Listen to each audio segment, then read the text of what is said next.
Hi guys, I am here with Ronnie Berntsson, Associate Professor at Umeå University in Structural Biology. So, Ronnie, how did you end up in research? I liked biology in gymnasium. Yeah. It was a favorite subject, and then I studied biotechnology at Chalmers University of Technology for master science, because I figured at least I have an engineering degree and I can get a proper job at the end. Yes. But in the end, I had a lot of courses in structural biology during my time at Chalmers, which I really enjoyed. Basically getting down to the detail of understanding how molecules look on the 3D level, on the atomic level. And then I wanted to do a PhD because I figured I wanted to do science in AstraZeneca. That was the goal. That was the goal. The goal would be to go to AstraZeneca and work there as a researcher, but for that you need to have a PhD. So I went to the Netherlands for a PhD in biochemistry, still with the goal of getting into industry, but then sort of slipped into an academic trajectory where things ended up fairly well, and I decided I should give it a shot. Yeah. So you had not planned it. It was... No, not really. Structural biology. Yes. Yes, Ronnie. Structural biology. What is it? What is structural biology? Structural biology is basically a common term for biology people that look down to molecules at their atom level, to understand how atoms or molecules and proteins are built up in 3D, understanding where every atom in this molecule sits. To really understand how a protein works, you need to understand its structure. Yeah. Because if you have the structure, you can understand function. Yeah? Yes. So there are a few different methods you can use. Yeah. The main ones would be NMR, cryo-electron microscopy, and crystallography. Yeah. So we usually use crystallography, and we also dabble a bit in cryo-EM, so that's microscopy nowadays. But for crystallography, you basically try to purify your protein. Yeah. To get your protein in solution as pure as possible. So you express it in the bacteria to overexpress it a lot, right? And then you purify it to get it nice and pure. And then you put it in a sealed system where you mix it with different precipitant solutions. And then the drop where you have the protein is in contact with the reservoir solution. And then the drop slowly, the vapor goes from the drop into the reservoir solution. Yeah. Because it wants to reach equilibrium. Yeah. This will increase the concentration of your protein in this drop. Yeah. Until it reaches a supersaturated state, where it then hopefully will reach into a nucleation zone, will form a nuclei. Yeah. And then proteins can continue to build up this small crystal and then build a crystal. Right. So a crystal is not dry, but in a protein crystal you have loads of water channels inside, so it builds up. Like a lattice inside with your protein, and then so the average solvent content in a crystal is 60%. So it's really only 40% of your protein inside the crystal. It is very cool. I mean, amazing when you finally get the data, this diffraction pattern from the X-rays that you shoot at it, and then you put it in a computer and you try to solve it, and you first see the electron density maps, and you can see that yes, this is an alpha helix, and it's just very, very cool. So the current research of the group is looking at how bacteria can transfer DNA from a donor cell into a recipient cell. Yeah. And they do this via something called the type 4 secretion system, or T4SS for short. Yeah. And these are big megadalton-sized protein machineries that are situated both on the outside of the cell, in the membrane of the cell, and on the inside of the cell, coupled together. So what they do is that they take a plasmid that can be movable, so a conjugated plasmid, or a mobile genetic element on the chromosome, like a transpose. They process it, make it single-stranded, and then it goes through this channel into a recipient cell, and then it will be entered into a recipient cell, and then in this way you have horizontal gene transfer, and then you have spread of, for example, virulence factors or antibiotic resistance genes. But why is that important to understand? Well, it's important to understand. First of all, there is a curiosity in it, but why do we want to understand this? Because I'm bloody curious how it works.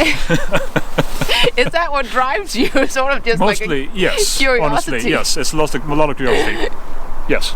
Yeah? Yeah, mostly. But of course, it's also, I'm at the medical faculty, and obviously it also has some medical relevance. Yeah. For sure. And that is the fact that we have a huge uptick in a number of antibiotic resistance infections in hospital. So you have a big issue because a lot of antibiotics don't work anymore because they're resistant.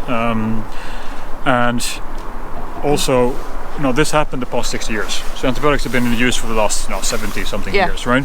And in the past 60 years, then we have an uptick and a major increase in the number of resistant bacteria coming around, especially in hospital infections. And we don't know how. I mean, this happens via this transfer of the DNA between the cells mostly, right? It's mainly through this T4SS and this happened, but we still have no idea how this actually works. Which is kind of ridiculous, right? So we have some idea how it works in a few gram-negative model systems, gram-negative bacteria, but we have no clue at all how it works in gram-positives. That's where we're focusing our work on, understanding how it works in gram-positive bacteria. So understand the biochemistry, the function and the structure of these systems. But if we return to the curiosity, because there's a lot of things that, you can be curious about. What is it? Was it bacteria that sort of... Well, no. I'm also very pragmatic. You have to be able to fund the project as well, right? Yeah, of course. And I know after my PhD and a postdocs in Stockholm and a postdoc and PhD in Holland, I kind of knew what I like to work with. I like membrane proteins. Yeah. I like transport over membranes, and I like complex protein machineries. Yeah. I didn't have a project that I could bring along from a postdoc in Stockholm because there was a young group leader and he couldn't really let go of anything major. And also from my PhD work in Holland, I mean, there was one thing I really liked, but then I would be in direct competition with my PhD supervisor, which seems not really useful. No.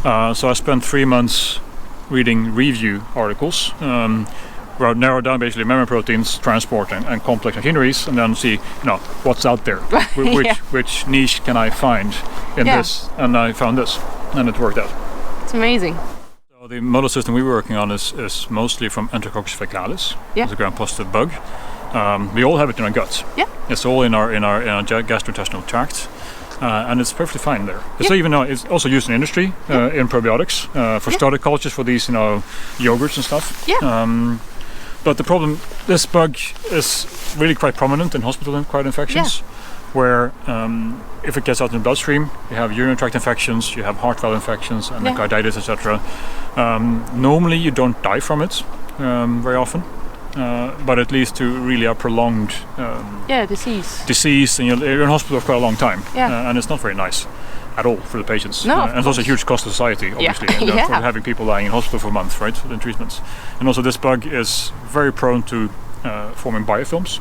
Biofilms are basically when the bacteria stop living as a single bacteria and instead live in a community together with others. They do that? They do that.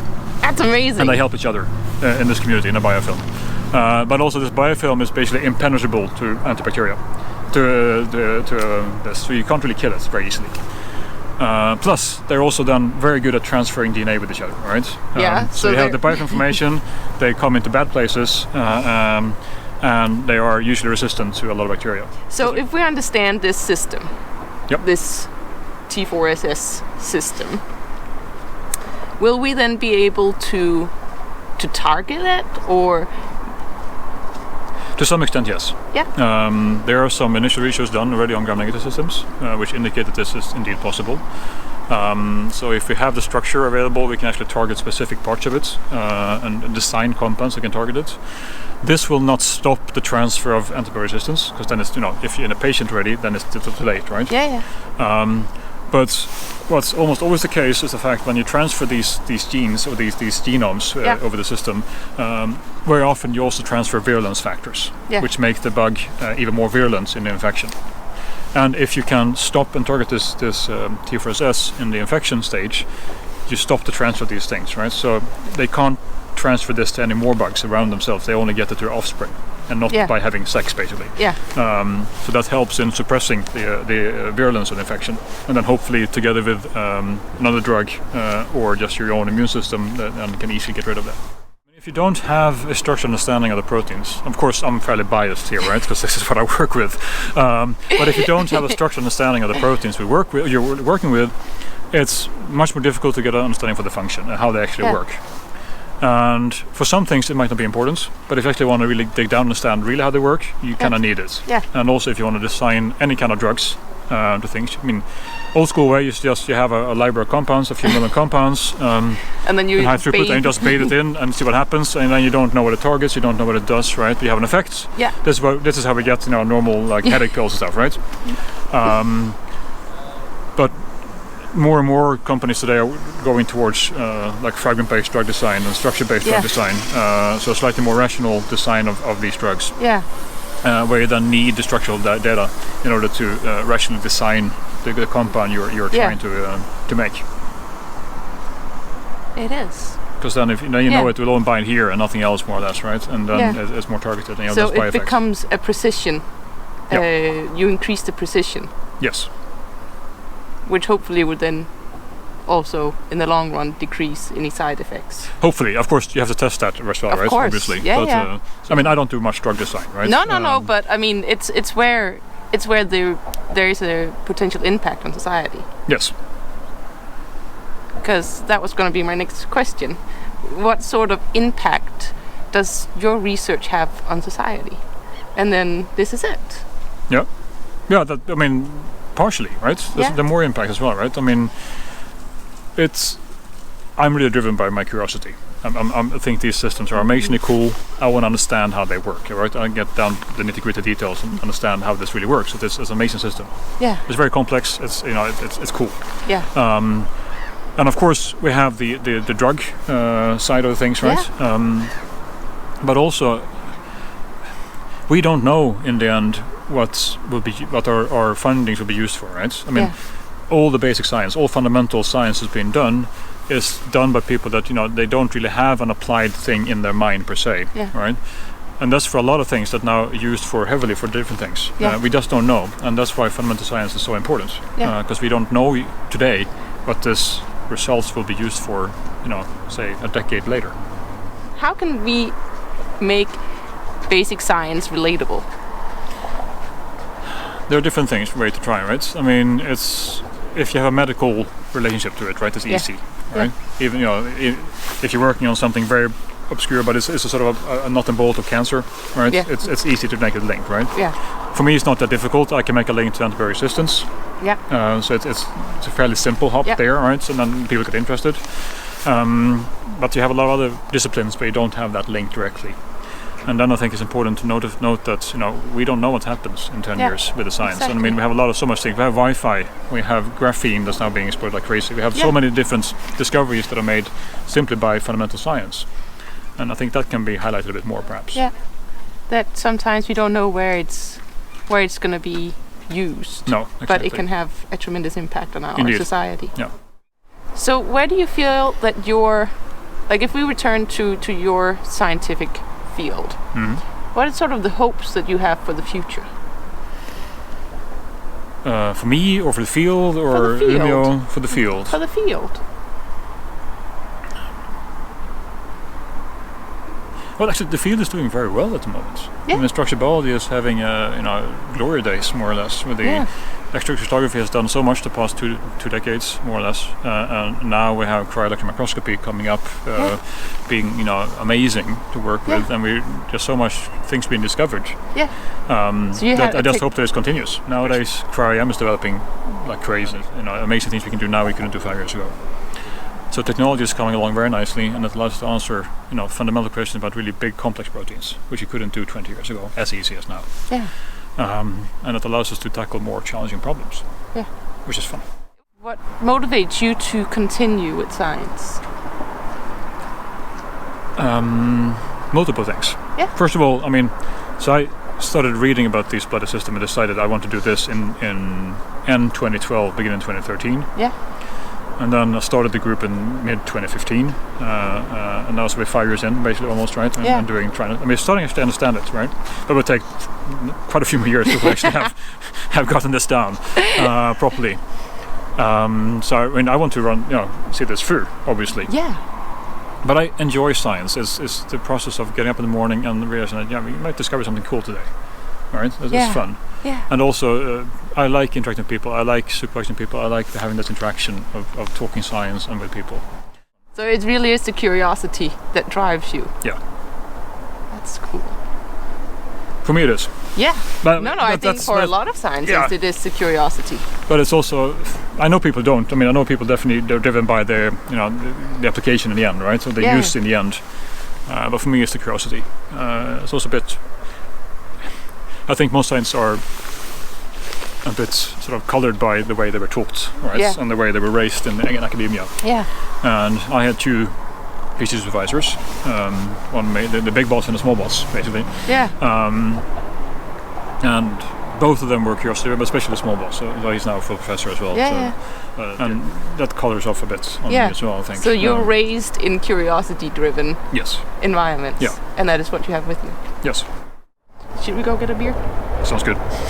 In that case, thank you for coming out for a walk and talk sitting edition. Well, yeah, exactly. Yeah. And I will, of course, leave some notes so people can find you if they have questions. Sure. And then, thank you. Thank you. Bye. Bye-bye.